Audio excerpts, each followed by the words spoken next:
먼저 우리 한번 같이 인사 나눠볼까요? 옆에 계신 우리 또 좌우에 계신 앞뒤에 계신 분들과 이렇게 인사하겠습니다. 잘 되고 있습니다. 기도하면 됩니다. 네, 잘 되고 있습니다. 기도하면 됩니다. 아멘. 네, 오늘 이 밤에도 또 역시 우리 주님 앞에 기도하기 위해 모이신 여러분들 위해 하나님 풍성한 은혜 내려주실 줄 믿습니다. 오늘 함께 나눌 말씀의 제목은요, 실수는 한 번으로 족하다. 실수는 한 번으로 족하다. 이 말씀 제목으로 또 함께 은혜를 나누고자 합니다. 오늘 이제 우리가 11장 말씀 본문으로 읽었는데요, 그 앞에 10장에 보면 르호보암이 이제 왕이 되었을 때 그 이야기가 나오는데, 왕이 되자마자 어떻게 되었느냐? 나라가 둘로 갈라지게 됩니다. 그래서 그 북쪽의 지파들은 북이스라엘이 되는데 여로보암이 왕이 되고요, 남쪽에는 이제 그 유다에 속한, 그리고 유다와 함께 베냐민 지파가 함께 해서 이제 남유다를 형성하게 되고요, 여기에는 이제 계속해서 르호보암이 왕이 됩니다. 근데 이 나라가 분열이 된 이유는 무엇이냐? 쭉 거슬러 올라가야 돼요. 이게 뭐 단순히 르호보암의 잘못 때문만이 아니라 사실은 그의 아버지, 르호보암의 아버지가 누구죠? 솔로몬입니다. 이 솔로몬 때에 있었던 문제로 인하여 사실은 이 나라가 둘로 나뉘어지게 되었다라고 하는 것이죠. 그 사실을 이 역대기에서는 정확히 얘기는 하고 있지 않지만 열왕기를 보면은 분명히 얘기합니다. 솔로몬이 처음에는 하나님 앞에 사랑받는 그런 왕이었으나, 그러나 그가 점점 그 어마어마한 이제 나라의 강력함을 가지게 될 때에 그 나라의 힘을 유지하기 위한 수단으로 무엇을 활용하느냐? 이제 결혼을 통한 그런 혈연 관계에 의한 그런 이제 평화를 만들어 가게 되는 거죠. 그러니까 그 결혼을 다 누가 하겠어요? 솔로몬이 자기가 이제 다 이웃 나라의 뭐 공주들을 데리고 와가지고 이제 부인으로 삼고, 그렇게 하면서 이제 평화를 유지하는 겁니다.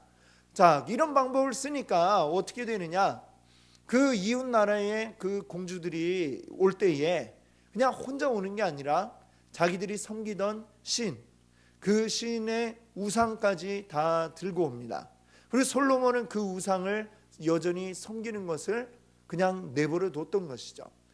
이 솔로몬의 궁전 안에, 그리고 또 어떤 이제 왕비에게는 또 따로 궁을 지어주고, 그러면 그 안에는 꼭 그 우상들을 세워두는 것이 생겨나게 되었던 것입니다. 그리고 그것에 계속해서 내버려 두다가 나중에는 어떻게 돼요? 우리 옛말에 그런 말이 있잖아요. 먹을 가까이 하는 사람은 어떻게 돼요? 시꺼멓게 된다, 이런 말이 있죠. 그 우상을 그냥 내버려 두고 방치를 해두니까 솔로몬이 결국은 나중에는 같이 함께 그 우상에 절을 하게 되는 상황, 이것이 이제 열왕기에는 분명하게 기록이 되어 있습니다. 그리고 그런 문제 때문에 하나님이 어떻게 하시느냐? 솔로몬의 아버지 다윗을 보아서, 지금 이 솔로몬 때에는 나라를 어떻게 하지 않겠지만 그 다음에 솔로몬 다음에 솔로몬의 아들이 왕이 될 때에는 내가 이 나라를 둘로 쪼개겠다, 이렇게 하시는 거죠. 그리고 그 나머지 이제 그 다윗의 자손이 지배할 나라 외에 둘로 나뉘어질 나머지 한쪽은 누구에게 주느냐? 여로보암에게 내가 주겠다라는 말을 이제 선지자를 통해서 하나님이 하십니다. 자, 근데 그것을 이제 솔로몬이 또 알게 되었어요. 그러니까 당연히 어떻게 되겠어요? 지금은 아니더라도 미래에 나라를 쪼갤 놈 어떻게 해야 되겠어요? 죽여야죠. 그러니까 암살을 하기 위해서 사람을 보냅니다. 이 여로보암은 그래서 솔로몬이 살아있는 동안에 도망을 가죠. 애굽으로 도망을 갑니다. 그랬다가 이제 솔로몬이 죽고 난 후에 다시 돌아와요. 돌아와서 그 북이스라엘에 속한 지파들의 대표로 이제 새롭게 왕이 될 르호보암 앞에 나옵니다. 10장을 보시면은 이 르호보암이 세겜으로 갔다라고 그랬어요. 세겜은 예루살렘에서부터 한 북쪽으로 한 50km 정도 떨어져 있는 도시가 되겠습니다. 그곳에 가서 이제 예루살렘은 다윗과 솔로몬 때 물론 이스라엘의 수도였지만 전체적으로 보면 어때요? 유다 안에 속해 있는 도시이고 남쪽으로 전체 이스라엘 남과 북을 전체로 본다면 남쪽에 조금 이제 치우쳐져 있다 이렇게 볼 수가 있겠죠. 그러니까 그 북쪽으로 올라가서 세겜으로 가서 북이스라엘에 있는 이 여러 지파들에게도 함께 인정을 받는 왕이 되기 위해서 세겜으로 갔습니다. 그랬더니 그 북쪽에 있는 지파들의 대표로 이제 여로보암이 이 르호보암을 찾아온 거예요. 찾아와서 이야기하죠. 솔로몬 왕 때는 너무나 이 공사가 많아가지고 이 백성들이 힘들었다 이 얘기를 하는 거죠. 공사가 많았죠. 성전도 지었고 성전만 짓고 끝난 게 아니라 그 다음에는 또 솔로몬의 궁전을 또 짓고요. 그것만 짓고 끝난 게 아니라 또 왕비들을 위해서도 하나씩 지어주고 이러니까 또 왕비는 얼마나 많았어요. 그러니까 굉장히 이 공사들이 나라 안에 공사들이 그치지 않고 계속해서 끊임없이 이어졌다라고 하는 것이죠. 그 아버지 다윗 때에는 계속된 전쟁이 있었다라고 한다면 이제 평화가 정착되고 난 후에는 계속해서 이 평화를 유지하기 위한 공사, 계속해서 뭐 성전에 또 왕궁에 그리고 성들을 건축하느라고 굉장히 너무 힘이 드는 거죠. 백성들이 이렇게 동원이 되면 옛날 공사들이 그렇잖아요. 무슨 뭐 임금을 따로 주고서 돈을 삭슬 주고 이렇게 부려먹는 게 아니라 그냥 강제 동원돼갖고 오면 자기 하던 농사일은 그대로 내버려 두고 와가지고 막 하다가 또 돌아가서 또 자기 일 하고 이런 식이 되니까 너무나 힘들 수밖에 없고 농사도 잘 안 되고 그럴 수밖에 없겠죠. 그러니까 너무 힘들었습니다. 이제 이런 공사들을 좀 줄여주세요. 이렇게 대표로 그 북쪽 지파들의 대표로 온 여로보암이 이야기를 합니다. 그러니까 르호보암이 이제 그러면 내가 사흘 있다가 다시 와라. 내가 생각을 해보고 답을 해주겠다. 이렇게 얘기를 하죠. 근데 이 르호보암이 여러 사람들에게 자문을 구합니다. 한쪽은 솔로몬 왕 때부터 오랫동안 신하의 역할을 해왔던 이제 나이든 대신들이 있겠죠. 그들에게 가서 자문을 구하니까 백성들의 말대로 한다고 하십시오. 그 일들을 줄여주고 그러면 너무나 기뻐하고 좋아하면서 왕을 잘 따를 겁니다. 이렇게 조언을 했어요. 자, 그 말을 듣고 나서 그런가? 또 다른 사람에게 가서 물어보는데 이번에는 자기와 비슷한 또래의 친구들에게 가서 물어봅니다. 저 북이스라엘 사람들이 이런 말을 하는데 어떻게 해야 될까? 그랬더니 지금 초장에 제대로 잡지 않으면은 앞으로 더 무리한 요구를 해올 거야. 아예 지금 딱 엄포를 놔가지고 다시는 뭐 이런 요구들을 할 꿈도 못 꾸게 엄포를 놔라. 이렇게 또 젊은 친구들은 조언을 했죠. 자, 그 중에 어떤 조언을 택했느냐? 이 르호보암은 젊은 친구들이 했던 그런 조언을 받아들여갖고 사흘 뒤에 여로보암이 딱 오니까 네가 지금 너무 편해가지고 이런 소리를 하나 본데 내 아버지 때보다 더 힘들게 나는 만들겠다. 이렇게 그냥 탁 이제 엄포를 놓는 거죠. 그랬더니 어떻게 됐어요? 그냥 튕겨나가는 거죠. 북이스라엘에 속한 그 지파들은 전부 다 당신을 이제는 우리 왕으로 섬길 수 없어. 우리 따로 독립하겠소. 이렇게 되어 버린 것입니다. 그래서 나라가 그냥 둘로 갈라지죠. 그리고 그 세겜은 그러니까 어디에 속해 있겠어요? 이 유다가 아니라 북쪽 지파에 속한 땅이죠. 이 르호보암은 완전 쫓겨나듯이 세겜에서 부랴부랴 도망을 나오게 됩니다. 자, 이제 11장에 와가지고 어떻게 되느냐? 이제 그렇게 완전 이거 아버지가 그리고 할아버지가 지금 나에게 물려준 이 이스라엘인데 이게 지금 완전히 반토막 나게 생겼잖아요. 엄밀하게 말하면 반도 아니죠. 12개 지파 가운데 베냐민까지 합해서 2개 지파 외에는 지금 이제 다 북이스라엘이 되어서 독립하겠다. 널 왕으로 인정 못하겠다. 이렇게 되니까 이제 르호보암은 어떻게 대처를 해야 되겠습니까? 반격을 해야죠. 이제 군대를 모아가지고 쳐들어가가지고 저들이 다시는 이런 헛소리를 못하게 짓밟아 주기라, 이렇게 생각을 했습니다. 그래서 1절을 보세요. 1절에 보니까 뭐라고 그랬어요? 르호보암이 예루살렘에 이르러, 도망을 온 거죠. 예루살렘까지 이제 도망을 왔어요. 그래가지고 어떻게 하느냐, 유다와 베냐민 족속을 모으니 택한 용사가 18만 명이라. 이스라엘과 싸워 나라를 회복하여 르호보암에게 돌리려 하더니. 자, 유다와 베냐민, 사실 그 남유다에 속한 지파는 이제 이 크게는 이 두 개 지파입니다. 근데 여러분들 전에 지도를 보여드릴 때에 유다 지파 안에 있는 땅을 분배받은 지파가 하나 있어요. 그게 어디인지 기억하시나요? 시므온 지파입니다. 시므온 지파인데, 시므온 지파가 있어요. 거기는 너무 힘이 없어가지고, 그 사람들은 다른 데 따로 분배를 받은 게 아니라 유다 지파가 다 차지한 땅의 가운데에다가 거기를 얻어가지고 말하자면 빌붙어 사는 거죠. 그리고 그 이후로 시므온 지파는 이스라엘 12지파들 가운데에 그냥 있는 둥 마는 둥 이렇게 사라져버린, 그래서 시므온 지파는 거의 그냥 뭐 유다 지파 안에서 흡수되었다, 뭐 이렇게 다른 어떤 뭐 그 뒤에 뭐 이름을 알린 사람이 아무도 없습니다. 그냥 사라져버렸고, 그래서 이제 사실상은 뭐 어떻게 보면 시므온 지파도 포함이다라고 할 수 있을 텐데, 하여튼 포함해가지고 유다, 그리고 베냐민은 유다에 바로 붙어서 유다의 바로 북쪽에 위치해 있습니다. 근데 12지파들 가운데 숫자가 가장 작아요, 이 베냐민 지파는. 그렇게 된 이유는 사사기에 보면 이제 나오는데, 베냐민 지파와 나머지 이스라엘의 다른 지파들과 전쟁이 나죠. 말하자면 내란이 일어납니다.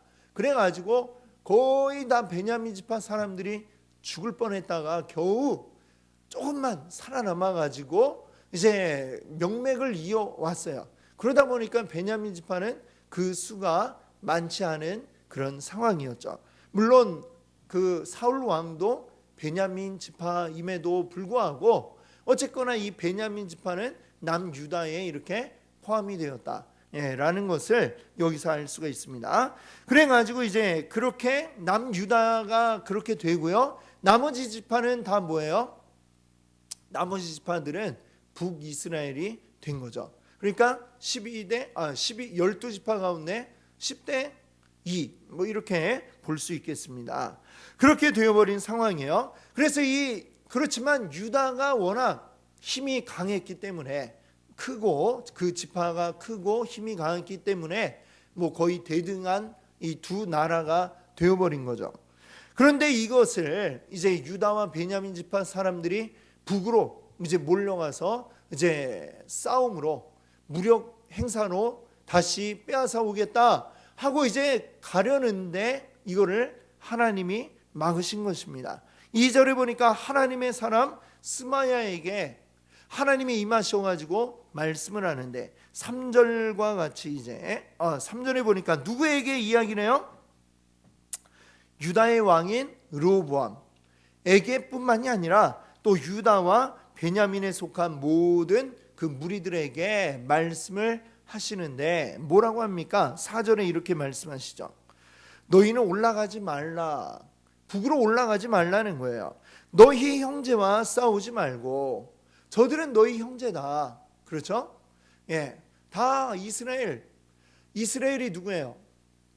야곱. 그 야곱의 후손들이잖아요. 다 너희들이 형제 지파들인데 가서 싸우지 말고 그냥 다시 집으로 돌아가라 라고 했습니다. 그러면서 하나님 뭐라고 하시느냐면, 이 일이 내게로 말미암아 난 것이라. 누구로 말미암아요? 하나님으로 말미암았다. 즉 하나님께서 이 나라를 둘로 분열되게 하셨다라고 말씀하고 있습니다. 그래서 그러한 하나님의 말씀을 듣고 그 다음에 어떻게 했어요? 이들이 북으로 막 화가 나갖고 쳐들어가려다가 그냥 다 무기를 내려놓고 각자 자기들의 집으로 돌아갔다. 자기들의 생업으로 다시 돌아갔다. 이렇게 이야기를 하고 있습니다. 자, 여기서 우리가 기억해야 할 것이 있습니다. 르호보암이 사실 그 처음에 나라가 둘로 나뉘어질 때에 하나님이 그렇게 하셨지만 르호보암의 역할도 그 가운데 분명히 있었죠. 르호보암이 무식한 얘기를 해가지고 무식하게 그냥 막 밀어붙여야지, 이런 잘못된 판단을 함으로 인해서 북이스라엘의 그 사람들이 반발을 하게 되고 나라가 둘로 쪼개지는 아주 결정적인 그 원인을 제공했던 사람이 르호보암이다 라고도 우리는 이렇게 생각을 할 수가 있습니다. 즉 르호보암이 한번 실수를 했다라는 것이죠. 자, 돌이킬 수 없는 정말 뼈아픈 실수입니다. 그걸 만회해 보려고 지금 쳐들어가려는 거야. 근데 우리 사람들이 보면 그렇습니다. 한번 실수하면 그 다음부터는 이제 이성을 잃게 되고 또 다른 실수를 범하게 되는 이런 경우들이 우리에게 나타나게 되는 것이죠. 우리 사람이 그래요. 한번 실수하면 정신을 차려야 되는데 그게 아니라 이거 어떡하지? 이거 어떻게 해야 다시 원상복구를 하지? 어떻게 해야 이걸 만회를 하지? 이 생각을 하다 보면 이성적인 판단을 하지 못하고 그냥 달려들다가 또 다른 잘못을 하게 되고 그의 또 다른 잘못을 부르고 이런 경우들이 생겨날 수가 있는 것입니다. 지금 르호보암이 이제 북이스라엘 향해 쳐들어가는 것도 어때요? 이 이성적인 대처가 아니라 굉장히 감정적이고 즉흥적이면서 아무런 누구에게 조언을 구하지 않은 이게 나랑 갈라졌네, 저 까부네, 빨리 가서 무력으로 대처를 해야지, 그냥 생각나는 대로 행동을 해나가는 것입니다. 만약에 그대로 그들이 북이스라엘로 밀고 올라갔더라면 어떤 일이 벌어졌을까요? 민족 상잔의 비극이 벌어지는 것이죠. 이스라엘에도 남과 북이 서로 싸우고 그리고 누가 이기는가는 둘째고 수많은 그 동족들 간의 싸움이 결국 수많은 사람들의 죽음으로 이어지게 되었을 것이다. 불을 보듯 뻔한 상황이죠. 근데 다행히 여기서 멈출 수가 있었다라고 하는 것입니다. 어떻게 해서요? 하나님의 말씀을, 하나님의 음성을 들었을 때에 그들이 멈출 수 있었다라고 하는 것이죠. 우리들도 역시 마찬가지입니다. 말씀드렸던 것처럼 우리가 뭔가를 잘못하게 되었을 때, 그래서 뭔가 손해를 보게 되었다. 그러면 이거 어떻게 메꾸지? 이거를 다시 원상복구를 시키지? 이런 생각에 매몰되기 시작하면 제대로 앞을 멀리 바라보는 게 아니라 바로 앞만 바라보고 막 어떻게 하다 보면 우왕좌왕 갈팡질팡하다가 더 큰 손해로 이어지고 더 큰 잘못으로 이어지는 이런 안타까운 일들을 우리가 보게 됩니다. 그러나 우리가 기여할 것은 그런 상황이 벌어졌을 때, 우리 그런 말도 있잖아요. 엎질러진 물은 다시 담을 수 없다라는 말처럼 한번 뭔가가 잘못되어져 버리면 이미 벌어진 일은 돌이킬 수가 없는 것이죠. 그렇다면 우리는 거기에서 무엇을 해야 하느냐? 이미 벌어진 일에서 교훈을 찾아야 되고 그리고 다시는 이러한 실수를 반복하지 않아야 하는 것입니다. 그리고 다시 실수하지 않기 위해서 가장 중요한 건 무엇이냐면 바로 하나님의 조언을 구하는 것이죠. 하나님의 말씀에 귀를 기울이는 것이죠. 하나님, 어떻게 이 상황에 해야 할까요? 하나님께 그 질문을 하지 않는다면 우리는 내 생각과 내 뜻대로 판단하여서 또 다른 실수를 그리고 또 다른 잘못을 범할 수밖에 없게 된다라고 하는 것입니다. 너무나도 다행인 것은 르호보암은 하나님의 말씀을 들었습니다. 그리고 듣고 어떻게 했어요? 그대로 순종을 하였다라고 하는 것이죠. 자, 여러분들 오늘 말씀 읽은 데서 5절부터 보시게 되면 5절에서 12절 사이에 보면 르호보암이 이 남유다의 여러 곳에다가 성을 세웠다라는 이야기가 나오고 있습니다. 그것은 뭐냐면 방어하기 위한, 적의 침략을 방어하기 위한 성들을 세웠다라고 그래요. 자, 근데 이 성들은 누구로부터 지키기 위한 성이었을까요? 5절부터 나오는 이 성들은 우리는 얼핏 생각하기에 이게 북이스라엘을 침략을 막기 위한 성인가 보다 싶겠지만, 사실 여기에 나와 있는 그 성들의 이름을 우리가 지도에서 찾아보면 대부분의 그 지명들을 지도에서 확인을 할 수가 있는데, 어디에 분포가 되어 있느냐? 유다의 남쪽과 서쪽에 이제 분포가 되어 있다라는 것을, 아마 여러분들이 혹시 지도를 찾아볼 수 있다면 그렇게 한번 찾아보십시오. 남쪽과 서쪽에 이제 있다는 것이죠. 그렇다면 이게 누구를 막기 위한 성들이었을까요? 북이스라엘을 막기 위한 성은 아니겠죠. 그렇죠? 그렇다면 북쪽에다 세워야 되는데 그게 아니었다라고 하는 거야. 그럼 이거는 뭐냐? 이스라엘의 남서쪽을 이렇게 보게 되면 어느 나라가 있느냐? 애굽이 있죠. 애굽. 즉 무슨 얘기냐면, 이때에 애굽이 자꾸만 이렇게 위쪽으로 넘어오려고 하는 그런 위협의 징후가 있었다라는 것을 우리가 알 수 있습니다. 그래서 이 르호보암은 남쪽과 서쪽의 이 국경 지역 가까운 쪽에 그 침략을 막기 위한 성들을 세웠다는 것이죠. 즉 이 무슨 얘기냐면, 지금 우리가 얼핏 생각하면 막 성을 세운 거 보니까 역시 북이스라엘을 적으로 생각한 거 아니냐라고 할 수 있겠지만, 그게 아니라 이 성들의 위치를 보면 사실은 이것은 북이스라엘을 적으로 여기고 있는 것은 아니었다. 하나님이 그 북이스라엘을 뭐라고 하셨어요? 너희의 형제들이다 라고 하지 않았습니까? 비록 나라가 이렇게 둘로 갈라졌지만 하나님이 말씀하셨잖아요. 이거는 내가 이렇게 만든 거야 라고 하나님이 말씀하셨어요. 물론 르호보암이 실수한 것도 있지만, 그럼에도 불구하고 보다 근본적인 이유는 하나님이 그렇게 만드셨다. 그렇다면 어때요? 하나님이 그렇게 하셨으면 어쩔 수 없는 거지 뭐. 이거 하나님이 그렇게 하시는데 우리가 어떻게 하겠어요? 그걸 우리가 어떻게 돌이킬 방법은 없습니다. 그렇다면 그 다음에 할 일은 뭐예요? 이 르호보암이 할 일은 우리를 위협하는 적이 누구인가? 그걸 살펴서 그것을 막기 위한 준비를 하는 것이죠. 실제로 12장을 보게 되면, 12장을 보면 애굽이 이 유다를 쳐들어옵니다. 그래갖고 그것 때문에 이제 막 싸움을 하게 되는 이야기가 12장에 나오게 되죠.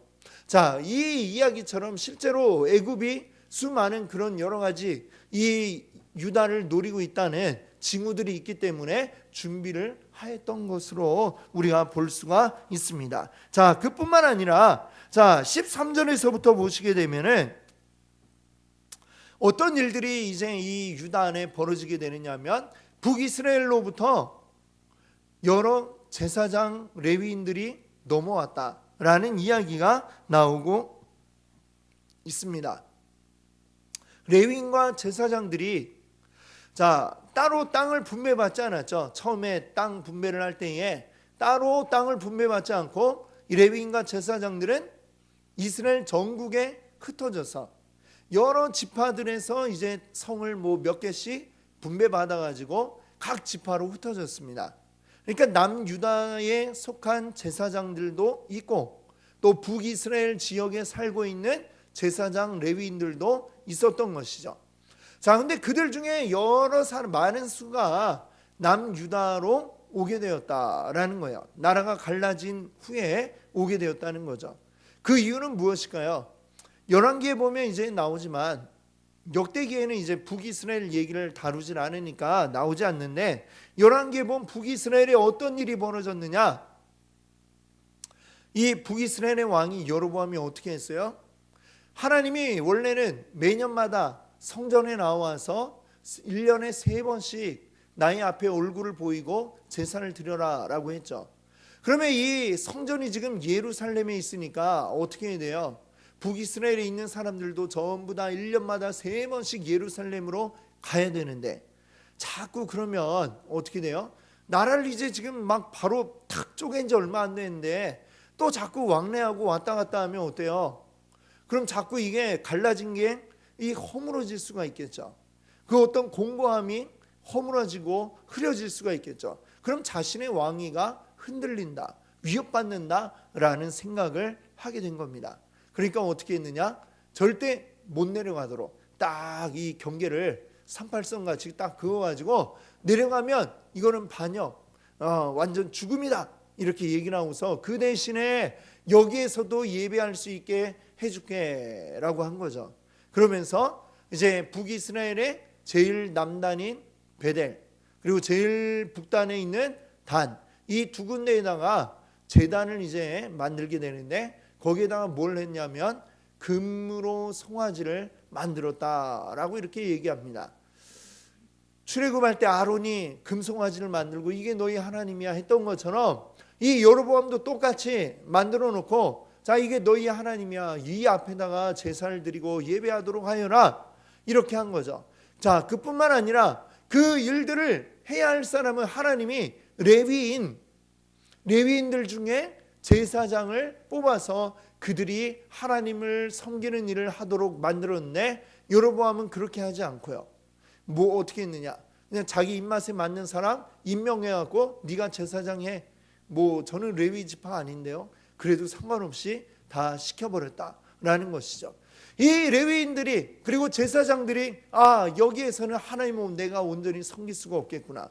그래서 많은 사람들이 이제 남유다로 오게 되었다라는 이야기를 하고 있고요. 자 그뿐만 아니라 또 많은 하나님을 온전하게 섬기고자 하는 사람들이 신실한 사람들이 또한 역시 남유다로 오게 되었다라고 역대기는 전하고 있습니다.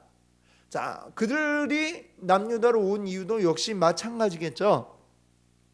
하나님을 온전하게 섬겨야지 이게 무슨 금송아지가 하나님이란 말인가? 그 온전한 믿음이 아닌 우상을 섬기는 믿음으로부터 탈피해서 벗어나서 이제 하나님을 온전히 섬기고자 하는 자들은 남유다로 왔다라는 이야기를 전하고 있습니다. 그 이야기는 다시 우리가 되짚어서 생각을 해보면 남유다에서는 어때요? 하나님께 온전히 예배 드리고 있었다라는 점을 우리는 뒤집어서 생각하면 그렇게 알 수가 있는 것이죠. 이 르호보암이 그러니까 어때요? 처음에 하나님의 지혜를 구하거나 이런 것이 아니라 사람들로부터 지혜를 구하고 또 자기 입맛에 맞는 이야기를 가지고 하여서 나라를 결국 둘로 만드는 실수를 했지만 그 후에는 하나님의 말씀대로 하였다라는 점을 우리가 알 수가 있습니다. 그런데 안타깝게도 17절을 보니까 이렇게 얘기하고 있어요. 17절에 뭐라고 했냐면 그러므로 3년 동안 유다 나라를 도와 솔로몬의 아들 르호보암을 강성하게 하였으니 이는 무리가 3년 동안을 다윗과 솔로몬의 길로 행하였음이더라. 여기 보니까 자꾸 3년 이렇게 얘기를 하죠. 무슨 말이에요? 르호보암이 하나님 잘 섬기긴 했는데 그걸 3년 동안 했다 라고 이 역대기는 전하고 있는 것이죠. 르호보암의 그 믿음의 기간은 3년. 3년이 지나니까 12장에 가니까 이런 얘기가 나오네요. 12장 1절에 보니까 1절 한번 같이 읽어볼까요? 르호보암의 나라가 견고하고 세력이 강해짐에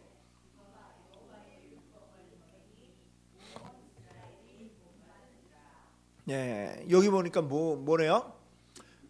하나님 말씀대로 잘 하니까 북이스라엘에서도 사람들이 막 이제 남유다로 넘어오고 또 나라가 강해지고 성도 쌓고 하니까 이 애굽도 못 쳐들어오고 그렇게 잘 있으니까 야 역시 이거 하나님의 은혜라고 이걸 생각하는 게 아니라 내가 잘 다스려서 이렇게 되었구나. 이 교만함이 이 르호보암에게 생겨나게 되는 것이죠. 그리고 그 결과 어떻게 됐어요? 그가 여호와의 율법을 버렸다. 여호와의 율법을 버리니 왕이 버리니 그 모든 무리의 우두머리인 왕이 여호와를 떠나니까 어떻게 돼요? 유다 안의 모든 사람들도 역시 왕이 하는 걸 그대로 쫓아하는 것이죠. 우상 숭배하고 하나님의 율법을 지키지 않고 살게 되는 것입니다. 그리하여 그 다음에 다시 또 어떻게 되는 거예요? 이제는 하나님께서 애굽을 들어서 이 유다를 치시는 그런 상황이 된 것이죠. 그리고 오늘 말씀 제목이 뭐였습니까? 오늘 말씀 제목이 뭐예요? 실수는 한 번으로 족하다. 자, 이 르호보암이 또 어떻게 한 거예요? 결국은 자기 아버지 솔로몬이 했던 실수를 보니까 반복을 하게 된 겁니다. 그렇죠? 솔로몬도 하나님, 처음에는 하나님이 저에게 맡겨주신 이 나라, 이 이스라엘을 잘 다스릴 수 있게 저에게 지혜를 주십시오. 하나님께 이렇게 구했던 솔로몬입니다.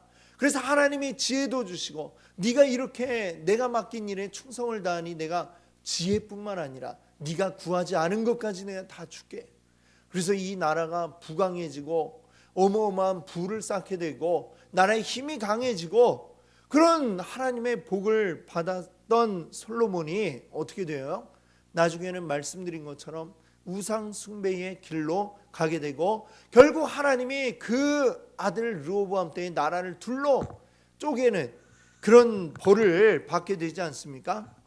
그 모습을 잘 보았던 르호보암일 텐데, 그는 또다시 아버지의 그 전철을 그대로 밟고 있는 안타까운 모습을 우리가 보는 것이죠.